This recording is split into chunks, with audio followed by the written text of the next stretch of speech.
যে স্বপ্নে নামাজ পড়তে দেখলে বোঝা যায় যে তার মনের আশা পূরণ হবে, অর্থাৎ তার শীঘ্রই কোনো শুভ কাজ রয়েছে, ভালো কোনো কাজের একটা আশা আছে, সেই আশাটি পূর্ণ হওয়ার সম্ভাবনা থাকার সময় সে স্বপ্নে দেখতে থাকে যে সে নামাজ পড়তেছে। যদি দেখে সে নামাজ খুব মনোযোগ সহকারে পড়তেছে, তাহলে বুঝতে হবে যে তার এই মনের আশাটা বা তার সামনে যে শুভ কাজটি আছে খুব সহি সালামাতে সঠিকভাবে সেটি সমাধান হয়ে যাবে।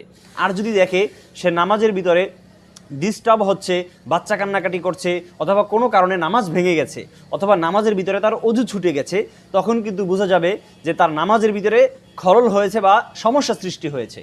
আর নামাজের ভিতরে খলল হওয়া, সমস্যা সৃষ্টি হওয়া এ ধরনের স্বপ্ন দেখলে বোঝা যায় যে তার মনের আশা পূরণ হতে বা তার সামনের শুভ কাজে অনেক বাধা আসবে।